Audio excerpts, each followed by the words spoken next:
4 మంది కమిటీ ఉన్నారు దాంట్లో. ఆ కమిటీ చాలా కాలం డిస్కస్ చేసేసి మన లక్ష్యాల కింద ఏం పెట్టుకున్నాం డిస్కస్ చేశాడు. ఇతను ప్రజెంట్ చేశాడు సభలో. దాని మీద డిస్కషన్ జరిగింది. ఆ డిస్కషన్లో అంబేద్కర్ కూడా పార్టిసిపేట్ చేశాడు. ఇంపార్టెంట్ పీపుల్కి 10 నిమిషాలు టైం ఇచ్చారు. అది మన 3 ప్రసంగాల్లో ఉంది. 46వ సంవత్సరంలో మాట్లాడిన అంబేద్కర్ ప్రసంగం ఎయిమ్స్ అండ్ ఆబ్జెక్ట్స్ మీద ఇతను ఒపీనియన్. ఆ పాయింట్ మీకు అర్థమవుతుంది కదా. కనుక ఇప్పుడు ప్రియాంబుల్లోకి వచ్చినవన్నీ కూడా యాజ్ ఇట్ ఈజ్ ప్రసంగం అంతా రాలేదు. ఆ ప్రసంగం మీద చర్చ కూడా జరిగిన తర్వాత ఈ పీఠికని ఫైనలైజ్ చేశారు. As it is Ambedkar Nehru ప్రసంగం పీఠిక కాదు. నెహ్రూ ప్రసంగం మీద డిస్కషన్ జరిగింది, వ్యూస్ వచ్చినాయి. దాంట్లో కొన్ని టిక్ చేసుకున్నారు. ఇది పెట్టాలి, ఇది పెట్టాలి, ఇది పెట్టాలి, ఇది పెట్టాలని చేసుకున్నారు. ఆ మొత్తం కలిసి ప్రియాంబుల్లోకి వచ్చింది. అంటే ఒక number of group of people చాలా దీర్ఘకాలం పాటు పరిశీలించి ఒక డ్రాఫ్ట్ తయారు చేస్తే చిత్తుప్రతిని దాని మీద డిస్కషన్స్ అయినాక ఆ మొత్తం సభ కూర్చొని ఫైనలైజ్ చేసుకున్నారు. కనుక ఇప్పుడు మనకి పీఠికలో ఉన్నవన్నీ కూడా సాధించుకోవాల్సినవే, ఉన్నవి కాదు, టు బి అచీవ్డ్. అవన్నీ కూడా వాటిని అచీవ్ చేయాలన్నట్లయితే మనకు కొన్ని చట్టాలు కావాలి.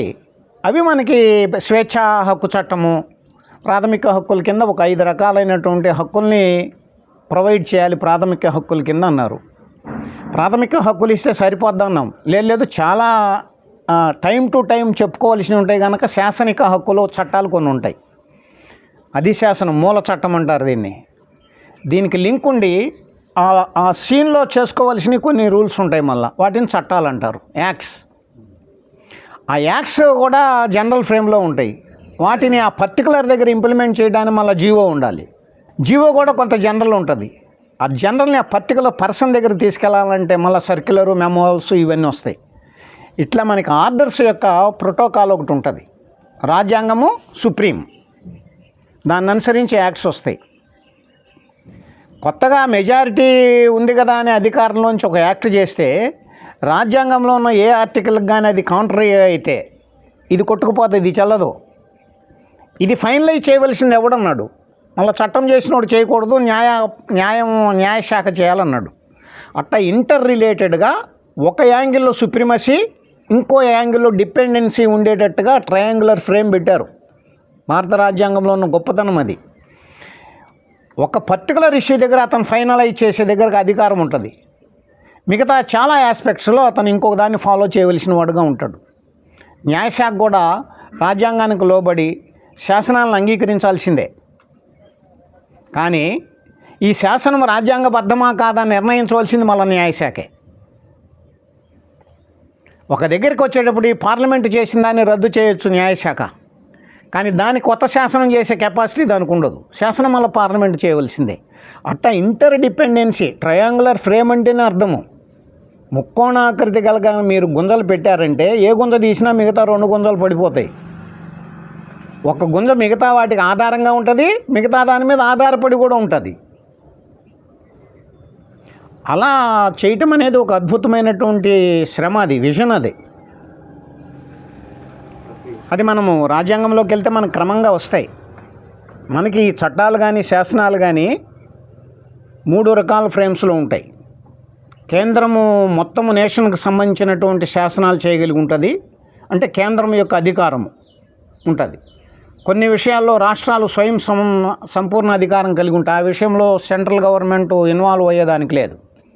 ఇవి స్వతంత్రంగా నిర్ణయాలు చేసుకోవచ్చు. కొన్ని ఉమ్మడి క్షేత్రంలో ఉంటాయి. 2 అంగీకరించుకుంటేనే ఆ చట్టం వస్తుంది. రాజ్యాంగాన్ని అలా తయారు చేశారు వాళ్ళు. ఎక్కడి నుంచి ఫ్రేమ్ అంతా వచ్చిందన్నాం. ఒక 60 దేశాలు రాజ్యాంగాలను స్టడీ చేశారు. అక్కడ దీనివల్ల వాళ్ళు ఇబ్బందులు పడ్డారన్నారు. ఇక్కడ దీన్ని అమెండ్ చేసుకున్నాడు. ఆ ఇబ్బంది లేకుండా మనం ఎట్లా తయారు చేసుకోవాలో పెట్టుకున్నాడు. ఇంకో దగ్గర సక్సెస్ అయ్యాడన్నాడు. ఆ సక్సెస్ అయిన పాయింట్ని మనం ఎట్ట పెట్టుకోవాలో చూశారు. కాపీ కొట్టలేదో, ఒక్కది కూడా యాజ్ ఇట్ ఈజ్గా కాపీ కొట్టలేదు, మనకు అనుకూలంగా మార్చుకున్నారు. దాని స్పిరిట్ తీసుకొని మన కండిషన్స్కి ఎలాంటి పెట్టుకోవాలో స్టేట్మెంట్ ఫామ్ చేసుకున్నారు వాళ్ళు. ఇంత చేసుకున్న తర్వాత యాక్చువల్గా మీకు ఆ పార్ట్ నైట్ చెప్దాం అనుకున్నాను నేను. ఆ బుక్ చదివి చెప్తే మీకు క్లియర్గా ఉంటుంది, మీరు అక్కడి నుంచి చదవాలి.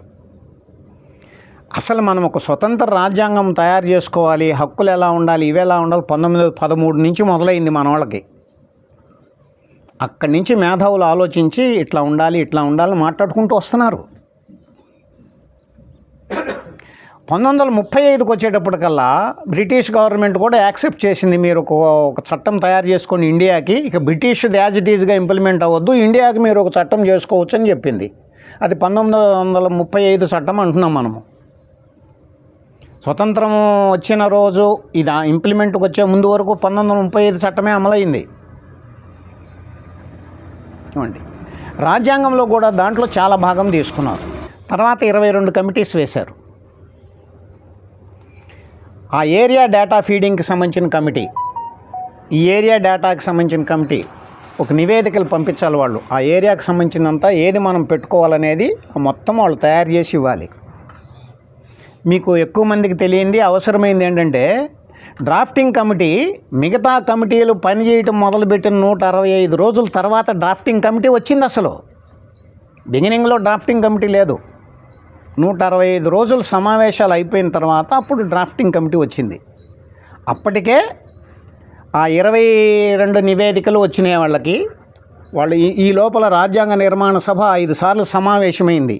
వాళ్ళు ఇచ్చిన నివేదికల్ని పరిశూ చేసింది. మళ్ళా దాని మీద మళ్ళీ రీమోడిఫికేషన్ చేశారు.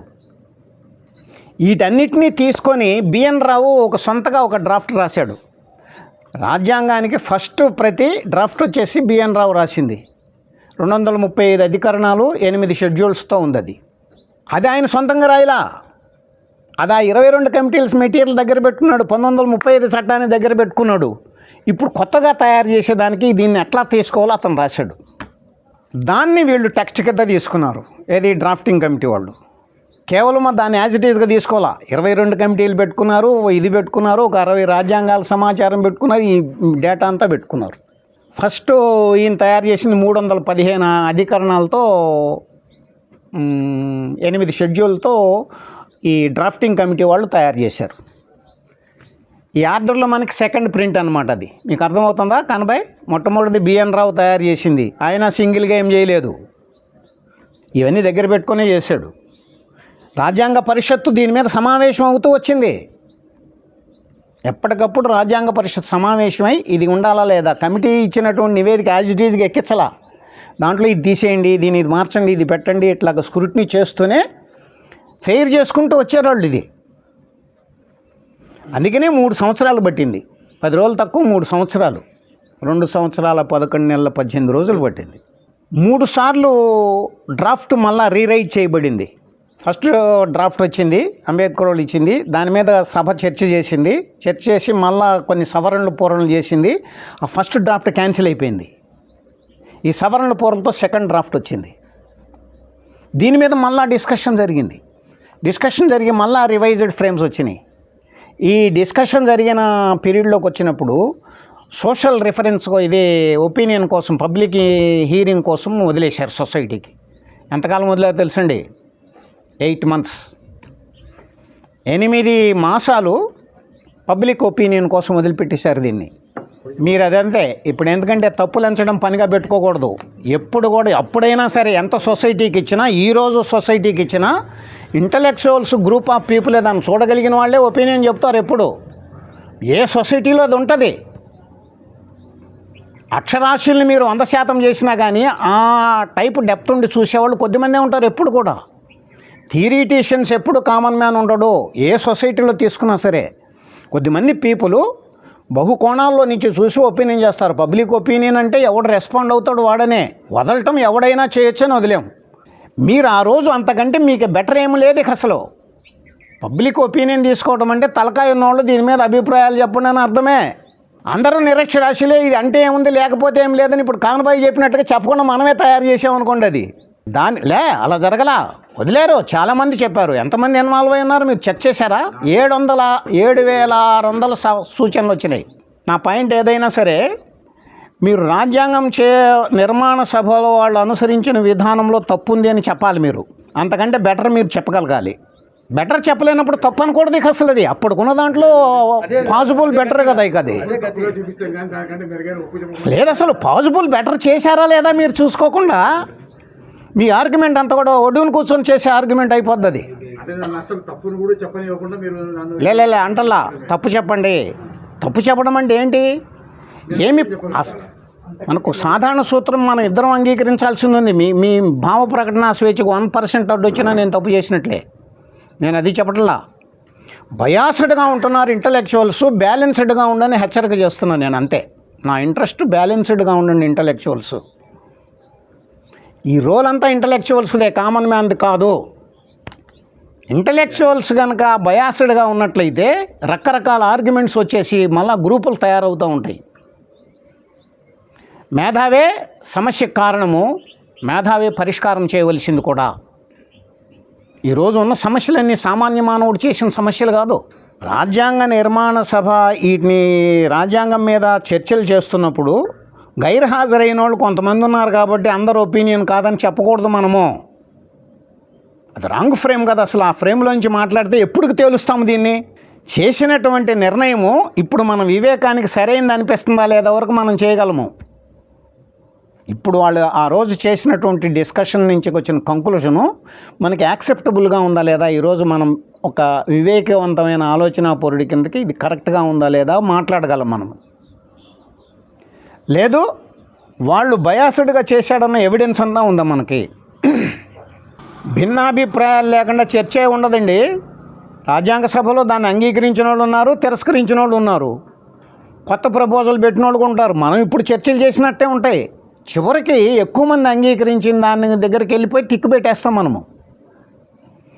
ఆ ప్రొసీజర్ కాకుండా ఇంకో ప్రొసీజర్ ఏమైనా ఉందా మనకి? అంగీకరించిన వాళ్ళు కూడా చాలామంది ఉన్నారు ఆ రోజున అన్నారు అనుకోండి. చాలామందికి మీ అర్థం ఏందండి అని అడిగాను నేను. మెజారిటీనా మైనారిటీనా అన్నా నేను. తక్కువ మంది అంగీకరించింది చేసేసుకెళ్ళారు, ఎక్కువ మంది కాదన్నాను. మీకు ఏమైనా ఎవిడెన్స్ ఉందా మనకి? ఆర్గ్యుమెంట్ని ప్రమోట్ చేయకూడదు. రియాలిటీని బయటికి తీసుకురావడానికి ఆర్గ్యుమెంట్ పెట్టాలి. ఈ రెండింటి తేడా తెలుస్తుంది కదా. ఆర్గ్యుమెంట్ ప్రమోట్ చేయటం మన ఇంట్రెస్ట్ కాదు. రియాలిటీని, ఇన్హిబిషన్గా ఉన్నటువంటి ఫ్యాక్షన్ బయటికి తీసుకురావడానికి లాజికల్ బ్రెయిన్ను కూడా వాడాలి. రాజ్యాంగం ఊరికనే దాని ఎమ్మట అది వచ్చేయలేదు.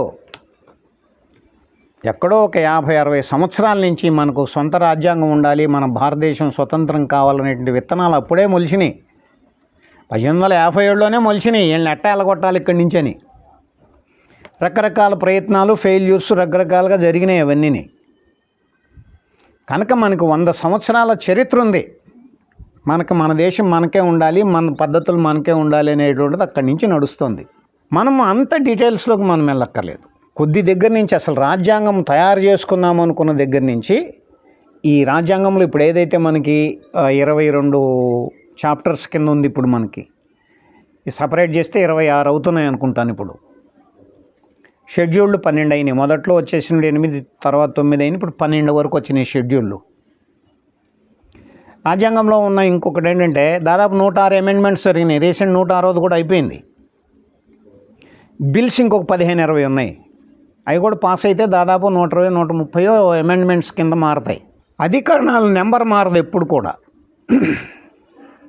మొత్తము ఇప్పుడు అమెండ్మెంట్స్లో కూడా కలుపుకున్నట్లయితే 400 చిల్లర ఉంటాయి అన్నమాట. ఏది శాసనాలు. కానీ అధికరణాల నెంబర్ 395 ఉంటుంది. అది ఎప్పటికి మారదు. ఇక 390లో 95లో ఏబిసిడీలు అట్లా చేరుతూ ఉంటాయి. వచ్చినాయి అలా కూడా ఈ అధికరణంలో ఈ యాడ్ చేశారు, దీన్ని తీసేశారు, ఇది యాడ్ చేశారు, ఇది తీసేశారు, అట్లా చేరతాయి అన్నమాట. ఇది మీరు తీసుకున్నట్లయితే మొట్టమొదట మనకి అర్థం చేసుకోవాల్సింది ప్రియాంబుల్ ఏం చెప్తుంది, ఏమి సాధించుకోమని చెప్తోంది. అక్కడికి రావాలి మీరు. అది సాధించుకోమని చెప్పిందంటేనే ఇప్పటికి లేదు అని చెప్పినట్లు, అంతేనా? ఇప్పుడు గుంటే సాధించుకోమన్న పదం వాడంగా. కనుక అవి ఏవేవి సాధించుకోవాలని చెప్తోంది అంటే ఆర్థిక, సాంఘిక, రాజకీయ న్యాయం అన్న దగ్గర నుంచి సాధించుకోవాల్సినవి వచ్చేసినాయి. అంతకు ముందలదంతా కూడా సిస్టమ్ ఎట్లా ఉంటే ఇవన్నీ సాధించుకోవడానికి కుదురుతో చెప్పింది. ఫస్ట్ స్టేట్మెంట్ సిస్టమ్ ఏమిటి అని చెప్పింది. మనం సర్వస్వతంత్రులము, ఇది సార్వభౌమ్య పదం చెప్తుంది. ప్రజాస్వామ్య వ్యవస్థను ఎంపిక చేసుకున్నాము, దాని అమలుకి గణతంత్ర వ్యవస్థను ఏర్పాటు చేసుకున్నాము. థియరీ వచ్చి ప్రజాస్వామ్య సిద్ధాంతం మంది, అప్లికేషన్ ఫామ్ వచ్చి గణతంత్ర వ్యవస్థ. దీంట్లో ఏముండాలి, మన విధానం ఎలా ఉండాలి అని ప్రశ్న వేసుకున్నాము. అది సామ్యవాద ఆర్థిక విధానం ఉండాలి, లౌకిక తత్వం ఉండాలి. అంటే పాలన విధానంలో ఆర్థిక అంశాలు సామ్యవాద పద్ధతి నుంచి అనుసరించి ఉండాలి. పీపుల్ మధ్య ఉన్నటువంటిది మత ప్రమేయం లేకుండా ఇద్దరి మధ్య సమానత్వం చూడాలి. లౌకిక ధోరణి కలిగి ఉండాలి రాజ్యాంగము, పరిపాలన అంతా. ఇట్లా మనం రాసుకున్నాము. ఇట్లాంటి వ్యవస్థను కనుక నువ్వు తయారు చేసుకోగలిగితే తర్వాత నీకు ఈ ఆర్థిక న్యాయం కానీ మనం ఏది లక్ష్యాల కింద పెట్టుకున్నామో అది క్రమంగా వస్తాయి. ఆనాటి విధులు ఉండాలన్న ఊహే లేదు ఆనాటి వాళ్ళకి ఎవరికి, అంతమందికి కూడా. ఎందుకని అప్పటి వరకు హక్కులు లేకపోవడమే అనుభవంలో ఉంది వాళ్ళకి. చాలామంది ప్రజలకు హక్కులు లేవు. హక్కులు ఇవ్వడమే సమానత్వ సాధన అనుకున్నారు వాళ్ళు. 76వ సంవత్సరం అంటే 50 నుంచి 76 వరకు ఒక 25 సంవత్సరాలు గడిచిపోయిన తర్వాత విధులు నిర్వర్తించడం దగ్గర కనుక ఒత్తిడి లేకపోతే సమాజం హక్కుల కోసం వెంపర్లాట దగ్గరికి వెళ్ళిపోతుంది. మనం అనుకున్న సమానత్వం రాదు. ఇది చూసి మళ్ళీ అమెండ్ చేసుకున్నారు.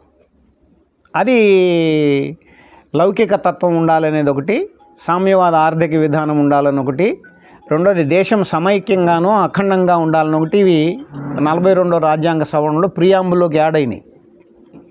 దాని మీద చాలా గొడవ జరిగింది. ప్రియాంబుల్ మార్చకూడదని ఫస్ట్ ఉండింది. దాని తర్వాత మళ్ళీ ఒక అమెండ్మెంట్ వచ్చింది. స్ఫూర్తికి విరుద్ధం కాని మేర అవసరం ప్రియాంబుల్ని కూడా మార్చొచ్చు అని సుప్రీంకోర్టు ఒకటి ఇచ్చింది. ఆ క్లాజ్ ఉండబట్టే ఇందిరాగాంధీ హయాంలో ప్రియాంబుల్లో మార్పు చేసింది ఆమె. క్లాజ్ ఉంది ఒకటి, సుప్రీంకోర్టు జడ్జిమెంట్ ఉంది, ప్రియాంబుల్లో ఈ స్పిరిట్కి అనుగుణ్యంగా మార్పు చేయొచ్చని. నేను అనేదంటే ఇది చాలా అనుభవాల్లో నుంచి వందల వ్యక్తిగతమైనటువంటి సంఘటనలను దృష్టిలో పెట్టుకున్న తర్వాత చిన్న చిన్న మార్పులు వచ్చినాయి. 15(4) ఫస్ట్ అమెండ్మెంట్ అది జరిగింది 51లో. 15లో 4వ అంశం వచ్చేసింది అనమాట. ఏంది 15 అంతా కూడా సమానత్వం, వివక్ష చూపకూడదని ఉంది. దాన్ని అమెండ్ చేశారు. వివక్ష చూపకూడదంటే సమానుల మధ్య అసమానత్వం చూపకూడదు, కానీ అసమానుల మొత్తం సమానత్వం చూడటం కూడా తప్పు కదా అనేది చర్చ. అప్పుడు సొసైటీలో ఒక బలహీనుడైన పహిల్వాన్ ఉన్నాడు, ఒక బలవంతుడైన పైలాన్ ఉన్నాడు. వీళ్ళిద్దరికీ సమానమైన రూల్స్ పెట్టి కొట్లాట పెట్టకూడదు. వీళ్ళు కూడా సమానుని చేసినాక ఎవడు గెలిస్తే వాడికి ఈక్వల్గా చూడాలి, వాళ్ళకి అవకాశం కల్పించాలన్నారు. ఇప్పుడు ఆల్రెడీ సమాజం చేత సప్రెస్ చేయబడినటువంటి ఎవరైతే అణిచివేయబడిన వర్గాలు ఉన్నాయో వాళ్ళకి సమానులు కాదు వాళ్ళు. కనుక వాళ్ళని సమానులు చేయటానికి నువ్వు ఒక ప్రత్యేక మినహాయింపు ఇవ్వకుండా సమానత్వాన్ని సాధించడం కుదరదు.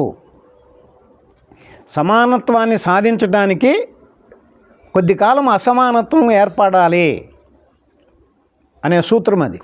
రిజర్వేషన్స్ అక్కడి నుంచి వచ్చినాయి అన్నమాట. కనుక నేను అనేది ఏంటండి, రాజ్యాంగాన్ని ఇప్పుడున్న రాజ్యాంగాన్ని చదవడంతో పాటు అందులో ఈ సూత్రం వెనక బ్యాక్గ్రౌండ్ ఏంటుంది, ఈ సూత్రం వెనక బ్యాక్గ్రౌండ్ ఏంటుంది, అది కూడా మనం కలిపి చదవాలి.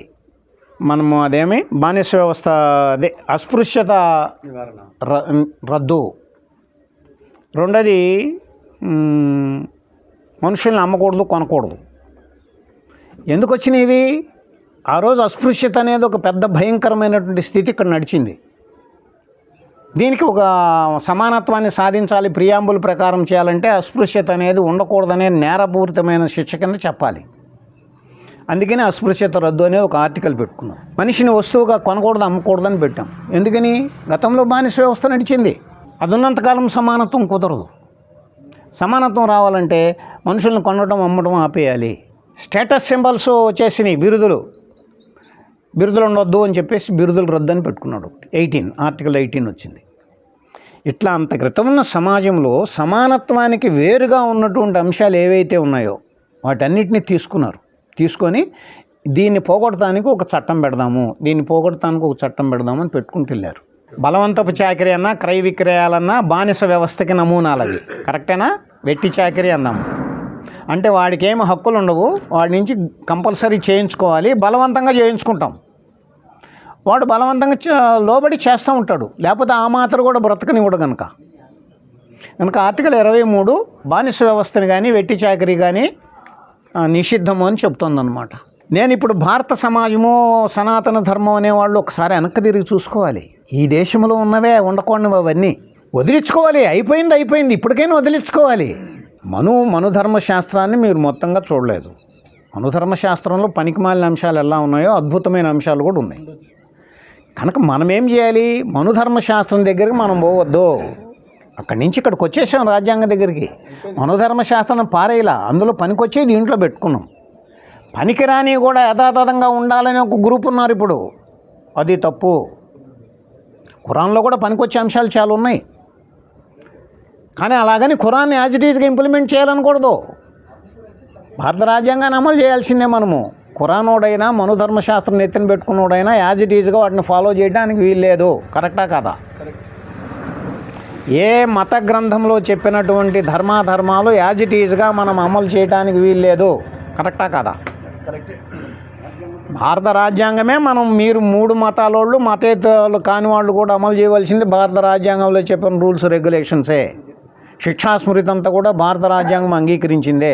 అది ఖురాన్లో నుంచి పికప్ చేశాడా, మనుధర్మశాస్త్రంలో నుంచి పికప్ చేశాడా, లేకపోతే ఇతర రాజ్యాంగం నుంచి చేశాడా మనకు అనవసరం. ఇది ఉంచుకోదగిందా కదా మనం చెక్ చేసుకోవాలి. ఎందుకని మనం అనుభవించేది మనమే కనుక. ఇది ఉంచుకోదగింది కాకపోతే మార్చుకోమని ఆడే చెప్పాడు కదా. ఆ రోజు రాజ్యాంగ నిర్మాతలు అంబేద్కరు 49లో చేసిన 3వ ప్రసంగం, ఫైనల్ ప్రసంగంలో ఒక స్టేట్మెంట్ ఇచ్చాడు. ఇది మా తరం యొక్క జ్ఞానమే ఇక్కడ మీ దగ్గర పెట్టాం. ఇది సంపూర్ణమని మేము చెప్పట్లేదు. మీ తరం దీంట్లో ఏమేమి అవసరమైన మార్పులు చేర్పులు ఉన్నాయో మీరు చేసుకోండి. ఏ రాజ్యాంగ నిర్మాతలు ఆ తరం వాళ్ళు కనుక దీంట్లో మార్చకూడదని చెబితే అది శవంతో సమానము.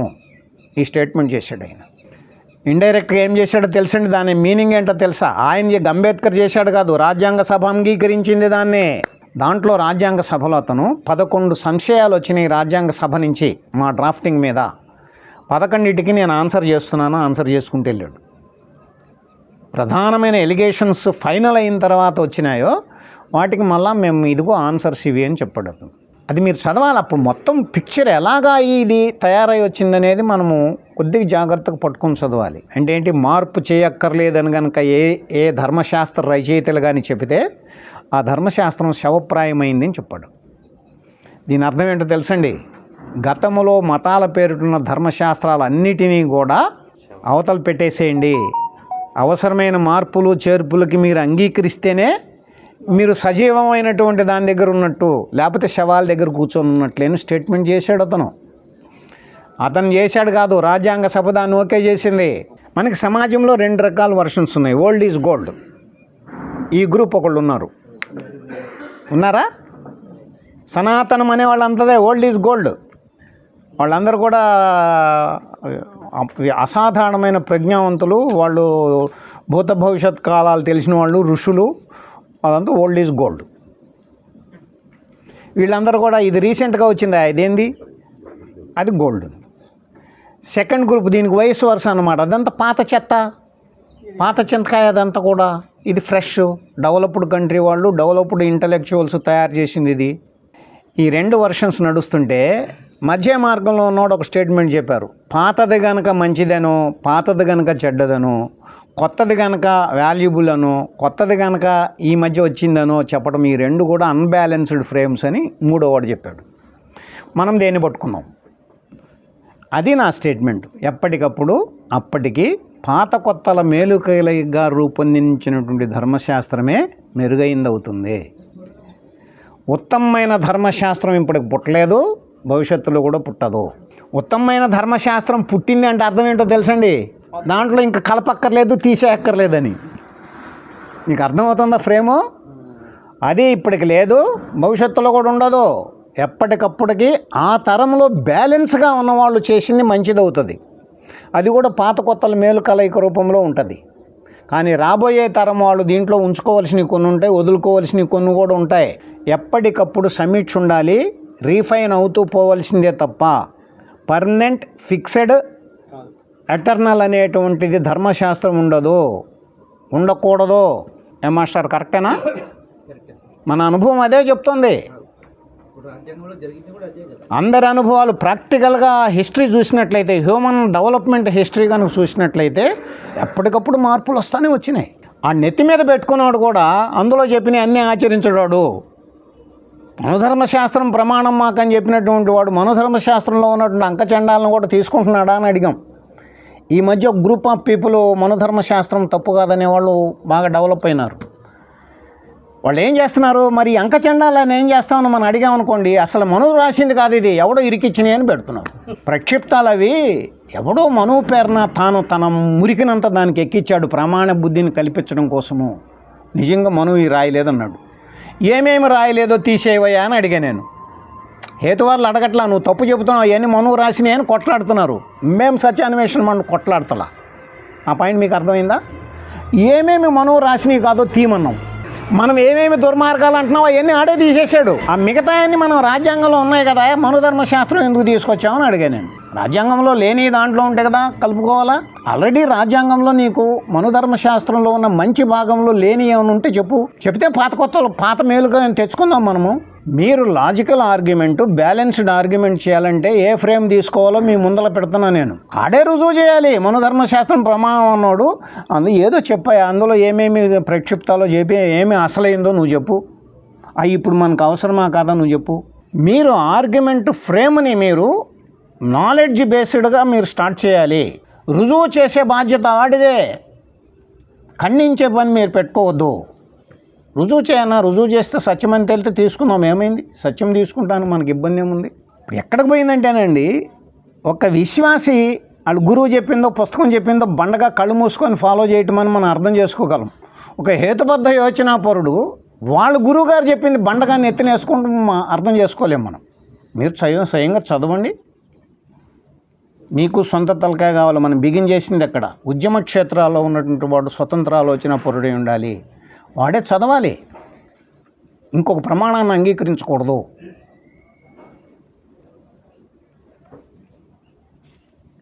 లోకంలో ఉన్న అన్ని సిద్ధాంతాలని ఖండించుదాము, మా గురువు గారు చెప్పిన సిద్ధాంతం కాకుండా. ఈ వైఖరి సరైంది కాదు. ఏ వ్యక్తిని ప్రామాణికుడిగా తీసుకోమని తర్వాత హేతువాద ఉద్యమం స్థాపించిన వాడిని కూడా నువ్వు ప్రమాణంగా తీసుకోకూడదు. ఇతరుల నుంచి ఏదైనా సరే నీకు డేటా కలెక్షన్ సరైందా కాదా నువ్వు చెక్ చేసుకోవాలి. నీ తండ్రి చెప్పినా తప్పు అయితే తప్పు అనే దగ్గరికి రాగలగాలి నువ్వు. అవతల శత్రువు చెప్పినా మంచి అయితే ఇట్ ఈజ్ ఓకేనని చెప్పగలగాలి. అప్పుడు నువ్వు రియల్ రేషనలిస్టిక్ ఫ్రేమ్లో ఉన్నావు. రీజన్నే చూస్తున్నావు తప్ప ఎవడు చెప్పాడో చూడలేదు. అథారిటీని అంగీకరించమనేది హేతువాద నిర్వచనంలో ఉంది. ఫలాని వాడు చెప్పాడు కనుక అంటే హేతువాదివి కాదు నువ్వు. ఇదే లాజిక్ నేర్చుకున్న ఇండియన్ స్కాలర్స్ కూడా ఇదే చెప్పారు. సంశయించకుండా విచారించటమే కుదరదు, విచారించక ముందర నిర్ణయాలు చేయకూడదు. ఈ స్టేట్మెంట్ తర్కశాస్త్రంలో ఫండమెంటల్. అది ఫస్ట్ ఎదటివాడు చెప్పింది తప్ప ఒప్ప అని డౌట్ చేయాలి. నీ స్టార్ట్ విత్ క్వశ్చన్, తప్ప ఒప్ప. విచారణ పద్ధతులు తెలిసి విచారించాలి. విచారణ తర్వాత నిర్ణయానికి రావాలి, తప్పని కానీ ఒప్పని కానీ. నువ్వు సంశయించలేదు, నువ్వు శాస్త్రీయ ఆలోచన పద్ధతి నుంచి దూరంగా ఉన్నావు. ఎవడు చెప్పినా తప్ప ఒప్ప దగ్గరికి రా. నువ్వు అక్కడుండు, నీ మిత్రులకు కూడా అది నేర్పు. ఎవడు చెప్పినా తప్ప ఒప్ప దగ్గర నుంచి మొదలెట్టాలి నీ పరిశీలన. సరైన పరిశీలన పద్ధతులను నేర్చుకొని దాన్ని ఇంప్లిమెంట్ చేస్తూ తప్ప ఒప్ప నిర్ణయం చేసుకో నువ్వు. ఈ విధానానికి రండి. ఎందుకని? గతం మనది కాదు, అసలు అయిపోయింది. వర్తమానం మన చేతిలో ఉంది, భవిష్యత్తుకి బాట వేసుకోవాలి.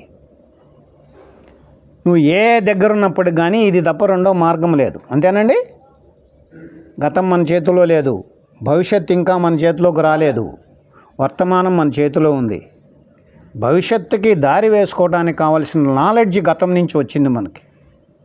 గతంలో పనికొచ్చే అంశాలు మన అనుభవంలో ఉన్నాయి, గతంలో లాసు కలిగించిన అంశాలు కూడా మన అనుభవంలో ఉన్నాయి. దీన్నే పాత కొత్తల మేలు కలయికతో నువ్వు భవిష్యత్తుకు మార్గం వేసుకో. సుదూర భవిష్యత్తుకు మార్గం వేయొద్దు, నీరెస్ట్ భవిష్యత్తుకే మార్గం వేయాలి. అక్కడికి చేరినాక తెలుసుద్ది ఏం చేయాలనేది. అక్కడికి చేరక ముందర ఇక్కడి నుంచి 4వ స్టెప్ గురించి నువ్వు ఆలోచన చేయొద్దు. అది రాంగ్ ఫ్రేమ్. అది దీన్నే మనం ఉద్యమాల్లో ఏం చెప్తామంటే దశల వారీ కార్యాచరణ ప్రణాళిక ఉండాలి, ఫేజ్ వైజ్ యాక్షన్ ప్లాన్ ఉండాలి. మీ ఉద్యమకారులు మీరు విన్నారు ఎప్పుడు? ఇది అంచెలంచెలుగా ఉండాలి ప్రణాళిక ఎప్పుడు కూడా. ఈ దశలో మనం ఉన్న వనరుల్లో మనకున్న సమస్యల్లో దేన్ని ట్యాకిల్ చేద్దామో దగ్గర ఉండాలి. అది అయిన తర్వాత అప్పుడు పరిస్థితుల్లో నుంచి నెక్స్ట్ ఏం చేద్దామని రావాలి.